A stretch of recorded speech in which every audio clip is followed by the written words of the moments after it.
बात करेंगे समसूत्री विभाजन के बारे में। पिछली वीडियो में हमने पढ़ा था कोशिका चक्र। ठीक है, कोशिका चक्र की दो अवस्थाएं होती हैं, एक तो इंटरफेज और एक एम फेज। इंटरफेज को हम पढ़ चुके हैं। इंटरफेज की तीन अवस्थाएं होती हैं, G1, S और G2। उसके बाद है दोस्तों एम फेज। एम का मतलब होता है माइटोसिस, माइटोसिस का मतलब होता है समसूत्री विभाजन। ठीक है, तो आज हम पढ़ेंगे समसूत्री विभाजन,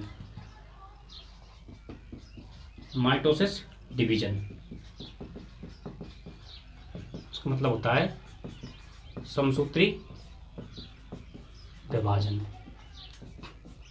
तो सबसे पहले बात करते हैं कि दोस्तों समसूत्री विभाजन किसे कहते हैं। तो देखो, पेरेंट सेल का दो समान डॉटर सेल्स में विभाजित होना जिनमें गुणसूत्रों की संख्या जनक कोशिका के समान होती है, उसको क्या बोलते हैं हम? समसूत्री विभाजन कहते हैं। तो देखो,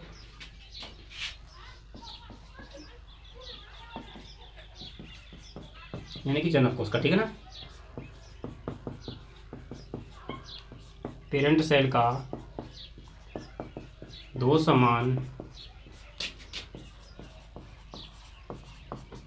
डॉटर सेल्स में विभाजित होना जिनमें गुणसूत्रों की संख्या जनक कोशिका के समान होती है, जनक कोशिका के समान होती है। किन में होती है? जो पुत्री कोशिकाएं होती हैं उनमें जो गुणसूत्रों की संख्या होती है वो जनक कोशिका के समान होती है, इसलिए इसको क्या बोलते हैं हम दोस्तों? समसूत्री विभाजन बोलते हैं। ठीक है, जैसे मान के चलो ये क्या कोई सेल है, कोशिका। ठीक है, इसमें विभाजन होगा,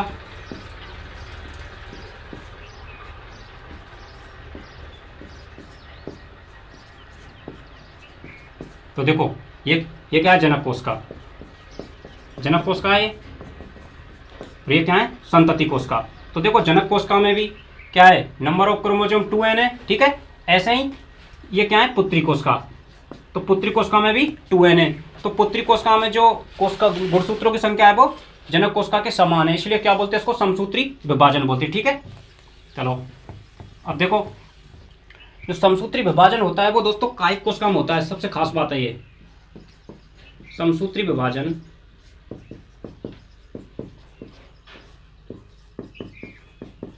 कायिक कोशिका में होता है। सोमेटिक सेल होती है ना, सोमेटिक सेल। ठीक है ना, कायिक कोशिकाओं में होता है। और देखो, समसूत्री विभाजन की खोज की बात करें तो इसकी खोज की थी वाल्टर फ्लेमिंग ने। ठीक है ना, वाल्टर फ्लेमिंग ने इसकी खोज की थी। ठीक है ना, अब बात करते हैं हम समसूत्री विभाजन की प्रावस्थाओं को। ठीक है, तो देखो, ये तो दोस्तों परिभाषा हो गई। जो समसूत्री विभाजन होता है वो कायिक कोशिका में पाया जाता है। अब देखो, बहुत ही इजीली तरीके से अब इसको समझेंगे। अब इस समसूत्री विभाजन को हम दो प्रावस्थाओं में बांटेंगे।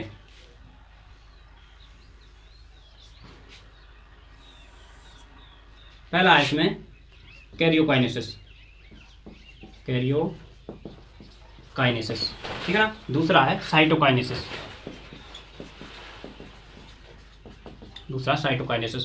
तो दोस्तों, कैरियो का मतलब क्या होता है? यहाँ केंद्रक होता है, और काइनेसिस का मतलब विभाजन। तो डिवीजन ऑफ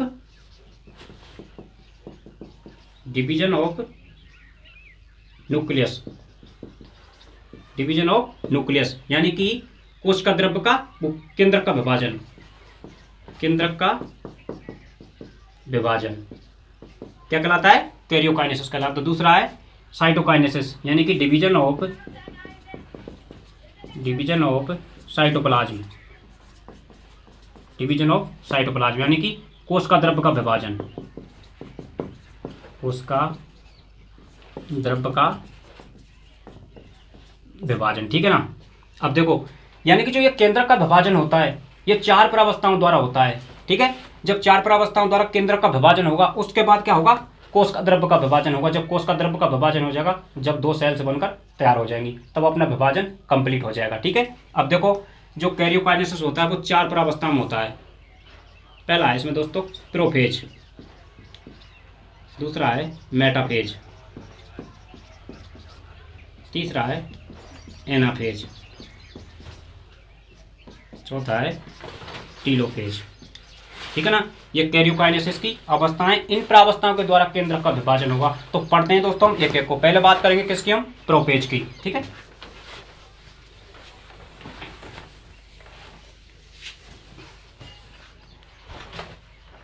बात करते हैं हम पहली प्रोफेज। प्रोफेज तो पहले इसका डायग्राम बना लेते हैं जिससे क्या अच्छा समझ में आएगा।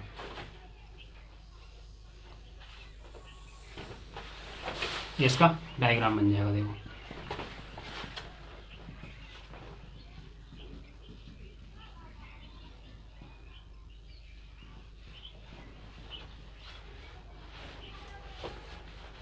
ये गुणसूत्र बन जाएंगे। देखो ये क्या है, न्यूक्लियर मेम्ब्रेन, न्यूक्लियर मेम्ब्रेन। और ये क्या है दोस्तों, न्यूक्लियोलस, न्यूक्लियोलस केंद्र का। और ये क्या है, क्रोमोसोम, यानी कि गुणसूत्र। ठीक है ना। तो देखो अब इस प्रोफेज के मेन कैरेक्टर क्या है उनको देखते हैं। तो देखो इस प्रावस्था में क्या होता है। तो दोस्तों सिंपल सी बात है, पहला कैरेक्टर ये है कि जो प्रोफेज होती है ना, ये तो सबसे पहली अवस्था होती है ये समसूत्री विभाजन की, और सबसे बड़ी अवस्था होती है। तो देखो ये है समसूत्री विभाजन की,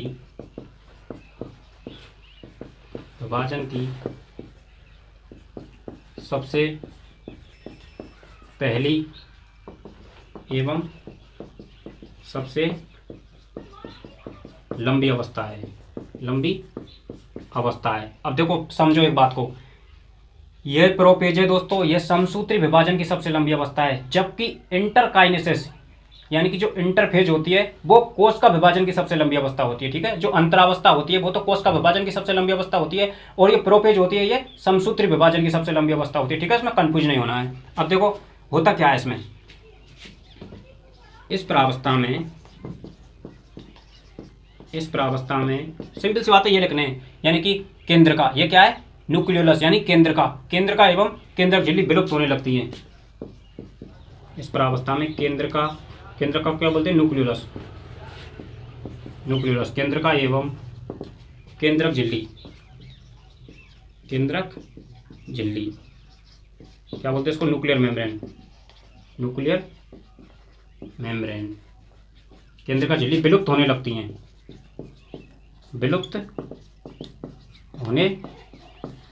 ठीक है दोस्तों। तो प्रोफेज में होता क्या है, ये केंद्र का एवं केंद्रक झिल्ली होती है वो विलुप्त होने लगती हैं, और क्या होता है, क्रोमेटिन धागे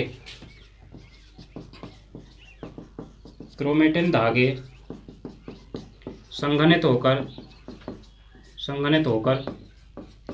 क्या बनाते हैं, गुणसूत्र बनाते हैं। क्रोमेटिन धागे होते हैं वो संघनित होकर क्या बनाते हैं, गुणसूत्र। क्या है अपने गुणसूत्र है। ठीक है, और देखो होता क्या है इसमें, तारक केंद्र यानी कि सेंट्रियोल विपरीत ध्रुवों की ओर गति प्रारंभ कर देते हैं, विपरीत ध्रुवों की ओर गति प्रारंभ कर देते हैं।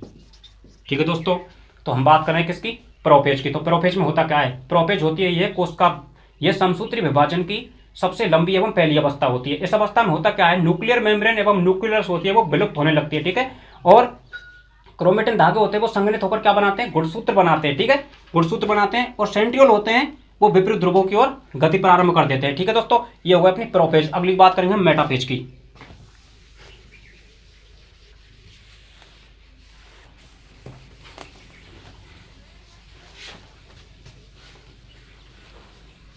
देखो मेटाफेज का डायग्राम बनाते हैं पहले।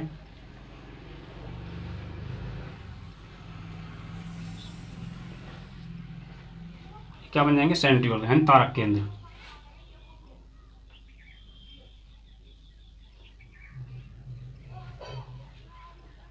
क्या है, स्पेंडल फाइबर।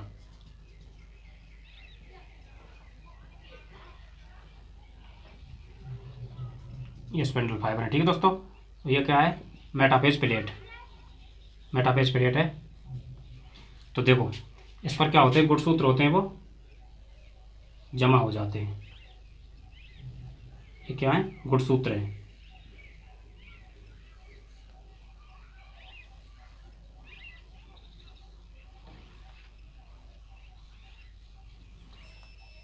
गुणसूत्र है, ये क्या है, सेंट्रियोल यानी तारक केंद्र। तारक केंद्र, ये क्या है, स्पेंडल फाइबर। स्पेंडल फाइबर, ये क्या है, गुणसूत्र। और ये जो रेखा दिख रही है कौन सी है, विषुवत रेखा। कौन सी है, विषुवत रेखा।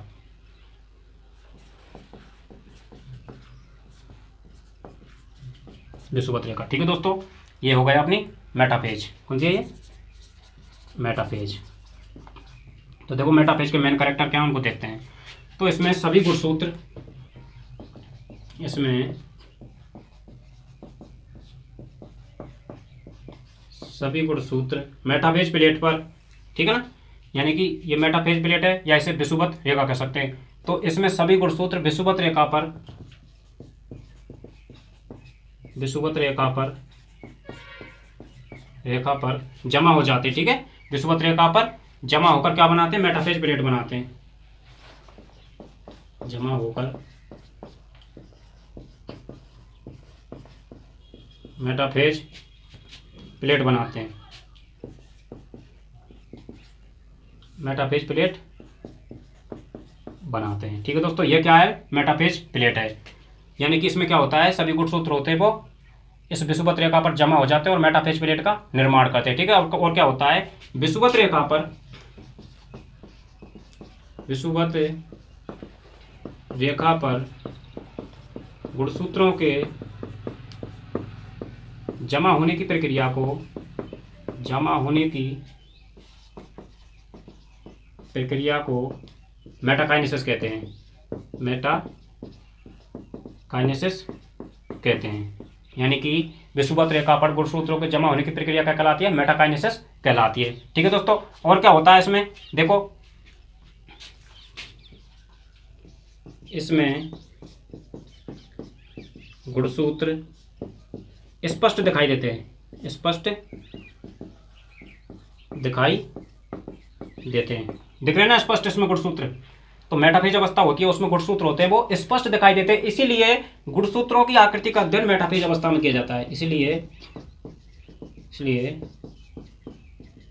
गुणसूत्रों की आकृति का अध्ययन मेटाफेज प्लेट में, मेटाफेज अवस्था में किया जाता है। मेटाफेज अवस्था में किया जाता है, ठीक है ना। क्वेश्चन आ जाता है कि गुणसूत्रों की आकृति का अध्ययन किस अवस्था में किया जाता है, आ जाएगी मेटाफेज अवस्था, ठीक है ना। अब देखो होता क्या है, इस अवस्था में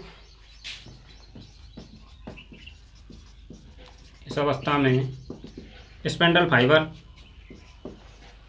तरकुतंतुओं, यानी कि स्पेंडल फाइबर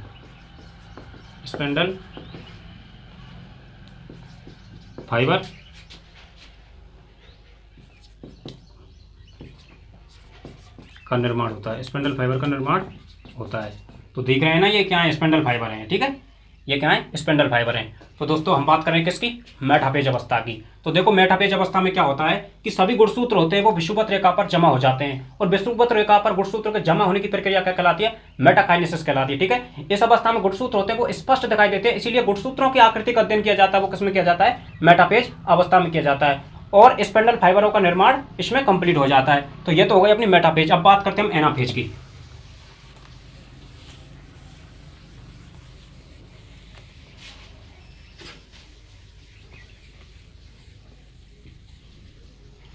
बात करते हैं एनाफेज की।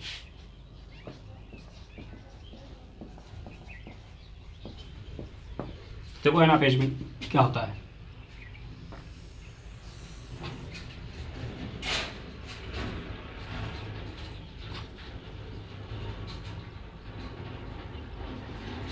ये क्या बन, स्पेंडल फाइबर है दोस्तों, ठीक है ना।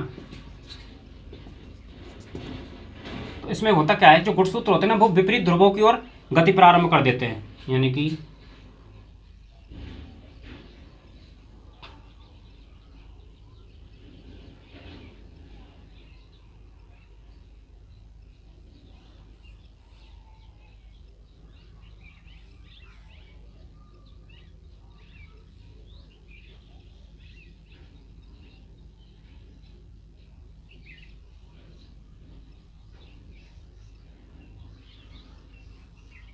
ये गुणसूत्र इधर आ जाएंगे और ये इधर आ जाएंगे, ठीक है ना। तो ये क्या है, कोई स्पिंडल फाइबर, और ये क्या है, गुणसूत्र। तो होता क्या है दोस्तों, यह समसूत्री विभाजन की, यह है समसूत्री विभाजन की सबसे छोटी अवस्था है, सबसे छोटी अवस्था है, जबकि सबसे बड़ी अवस्था कौन सी थी, प्रोफेज अवस्था थी, ठीक है। और इसमें होता क्या है, इस अवस्था में गुणसूत्र विपरीत ध्रुवों की ओर, विपरीत ध्रुवों की ओर गति प्रारंभ कर देते हैं, गति प्रारंभ कर देते हैं, ठीक है ना। जा रहे हैं ना गुणसूत्र, तो यहाँ पर पहुंच जाएंगे ये गुणसूत्र तारक केंद्र की ओर, ठीक है ना। तो गुणसूत्र होते हैं वो विपरीत ध्रुवों की ओर गति प्रारंभ कर देते हैं, किसमें, एनाफेज अवस्था में। और ये कोश का विभाजन की सबसे छोटी अवस्था होती है। अब बात करेंगे दोस्तों हम किसकी,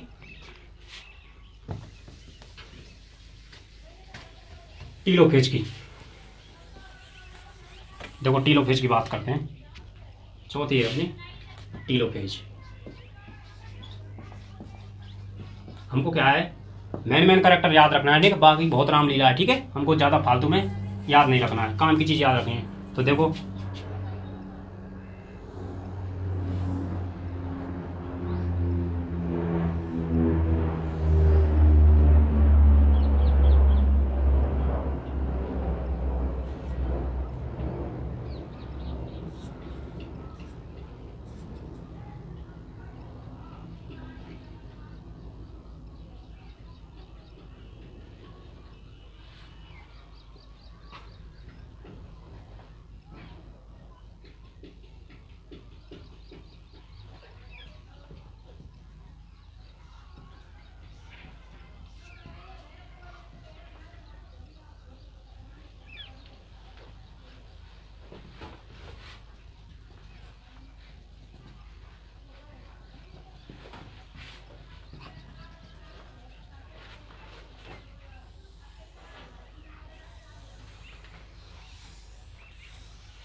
तो दोस्तों ये वही प्रोफेज की विपरीत अवस्था है। इसमें क्या है, केंद्र का केंद्रक झिल्ली है, ठीक है ना, और ये गुणसूत्र है। तो दोस्तों इसमें क्या होता है, देखो हमने पहले पढ़ा था कि जो कैरियोकाइनेसिस होता है, यानी केंद्रक का विभाजन होता है, वो 4 प्रावस्थाओं द्वारा होता है, प्रोफेज, मेटाफेज, एनाफेज और टीलोफेज। ये अपनी टीलोफेज है। तो देखो इस अवस्था में केंद्रक का विभाजन तो हो जाएगा, ठीक है, केंद्र का विभाजन तो हो गया, 2 केंद्रक बन गए ना। तो देखो इसमें और होता क्या है, ये एक तो सबसे पहली बात तो क्या है, ये प्रोफेज की विपरीत अवस्था है, ये है प्रोफेज की विपरीत अवस्था है। अब विपरीत अवस्था कैसे है, देखो समझो। प्रोफेज अवस्था में क्या होता है, केंद्र का एवं केंद्रक झिल्ली क्या है, विलुप्त होने लगती है। जबकि इस अवस्था में क्या होता है, केंद्र का एवं केंद्रक झिल्ली का पुनर्निर्माण होता है, ठीक है। केंद्र का एवं केंद्रक झिल्ली का टीलोफेज में पुनर्निर्माण होता है, जबकि प्रोफेज में केंद्र का एवं केंद्रक झिल्ली होती है वो विलुप्त होने लगती है, ठीक है दोस्तों। और देखो इसमें क्या होता है, केंद्र का गुणसूत्र वापस क्रोमेटिन धागों में बदल जाते हैं, गुणसूत्र वापस क्रोमेटिन धागों में बदल जाते हैं, क्रोमेटिन धागों में बदल जाते हैं। तो दोस्तों ये तो अपनी कौन सी हो गई, कैरियोकाइनेसिस, ठीक है ना। कैरियोकाइनेसिस यानी केंद्र का विभाजन हो गया। अब दूसरी अवस्था आती है अपनी साइटोकाइनेसिस। साइटोकाइनेसिस क्या होता है, कोश का द्रव्य का विभाजन, कोश का द्रव्य का विभाजन, कोश का द्रव्य के विभाजन, कोश का द्रव्य का विभाजन किसे कहते हैं, यानी कि कोश का द्रव्य का कोश का द्रव्य में विभाजन होना, ठीक है। तो इसके द्वारा क्या होगा, इसमें 2 सेल्स बन जाएंगी। केंद्र का विभाजन तो हो गया, एक केंद्र ये बन गया और ये एक बन गया, कोश का द्रव्य का नहीं हुआ है, तो इसमें कोश का द्रव्य का विभाजन हो जाएगा और अपनी 2 सेल्स बन जाएंगी, ठीक है ना, 2 सेल्स बन जाएंगी। ये अपनी 2 पोती सेल्स बन गई, किसके द्वारा, साइटोकाइनेसिस के द्वारा। साइटोकाइनेसिस क्या होता है, साइटोप्लाज्म का 2 डॉटर न्यूक्लियाई में विभाजन होना क्या कहलाता है, साइटोकाइनेसिस कहलाता है, ठीक है ना। तो दोस्तों ये तो अपना कोशिका द्रव्य का विभाजन कंप्लीट हो गया।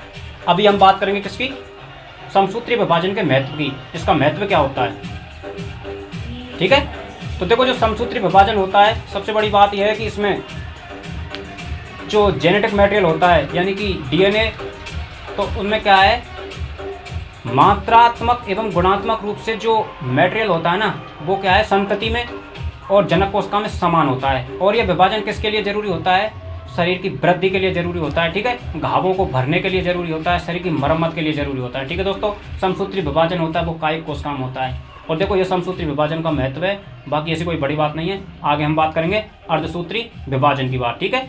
मिलेंगे अगली वीडियो में।